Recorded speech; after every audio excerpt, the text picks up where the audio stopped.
Welcome back to another video. Is your life marked by stress and worry, or by peace and calm?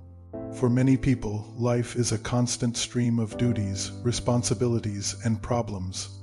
There are bills to be paid, deadlines to meet, family drama, traffic jams, and more. Not exactly a foundation for a peaceful, happy life. Without a source of true peace, we get caught up in a daily whirlwind of worry, often wondering what will happen next. We may find ourselves becoming impatient towards our loved ones, losing sleep, and feeling an ongoing tension that never seems to go away. The sad thing is, we may learn to accept it and just put up with it. But what if there's another way?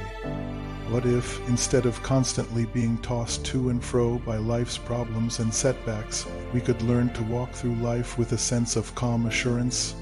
That's where the peace of God comes in. It's not about pretending problems don't exist. It's about knowing that even in the midst of chaos, there's a steadfast anchor holding you steady.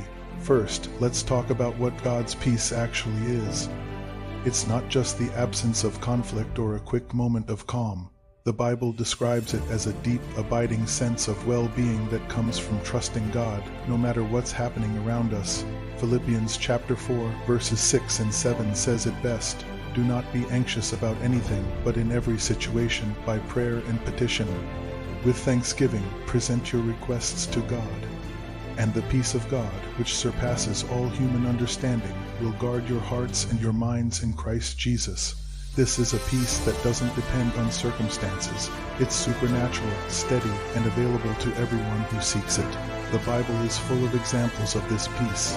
There is the case of Paul and Silas in the Bible's Book of Acts. They were wrongly accused, beaten, and thrown into prison.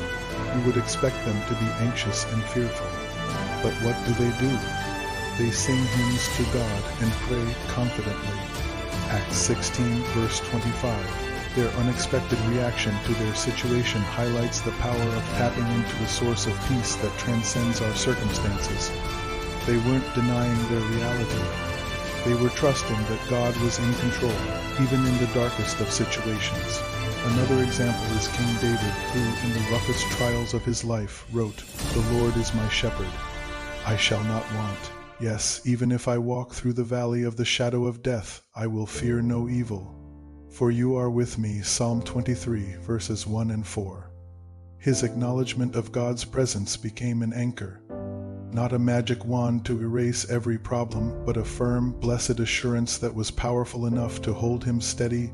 A life of stress and worry is not just a bad idea.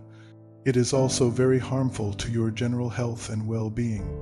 Living in constant worry drains our energy, clouds our judgment, and even opens a door for sickness to come in.